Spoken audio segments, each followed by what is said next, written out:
സ്വർണത്തിന്റെ തീരുവ കുറച്ച ധനമന്ത്രി നിർമ്മല സീതാരാമന്റെ നടപടിയെ സ്വാഗതം ചെയ്യുന്നുവെന്ന് all Kerala gold and silver merchant association സംസ്ഥാന ട്രഷറർ അബ്ദുൾ നാസർ കേരള വിഷൻ ന്യൂസിനോട് പ്രതികരിച്ചു.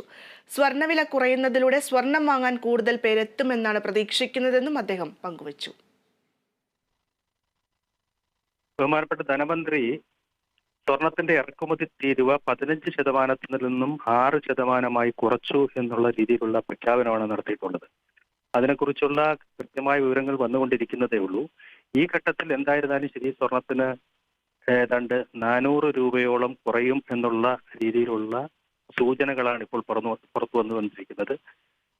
MCXന്റെ റേറ്റ് ഇപ്പോൾ തന്നെ പുറത്തു വന്നിട്ടുണ്ട്. അവർ ഏതാണ്ട് 500 രൂപയോളം കുറച്ചതായിട്ടാണ് ഇപ്പോഴത്തെ മാർക്കറ്റ് നമുക്ക് കിട്ടുന്നത്.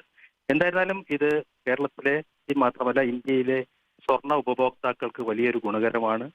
അത് ഇത്രയും വലിയ ഒരു വെട്ടിക്കുറവ് നടത്തിയ നിർമ്മല സീതാരാമന്റെ ബജറ്റിനെ ഞങ്ങൾ സ്വാഗതം ചെയ്യുകയാണ്. എന്തായിരുന്നാലും ലോങ് ടേമിൽ ഇൻവെസ്റ്റ് ചെയ്തവർക്കെല്ലാം ലാഭം തന്നെയാണ്. അതിലൊരു ചെറിയ ലാഭക്കുറവ് മാത്രമേ വരുന്നുള്ളൂ. പക്ഷേ വിവാഹ സീസണൊക്കെ ആരംഭിക്കുകയാണ്. ഇത് ക്രമാതീതമായ വിലവർദ്ധനവ് സ്വർണത്തിന് ഈ ഉപഭോക്താക്കൾക്ക് ഒരു ബുദ്ധിമുട്ട് തരും. അവർക്ക് വലിയൊരു ഗുണകരമായ ഒരു സംഭവമായിരിക്കും ഈ എക്സൈസ് ഡ്യൂട്ടി വെട്ടിക്കുറച്ചിലൂടെ നേടിയെടുക്കുക.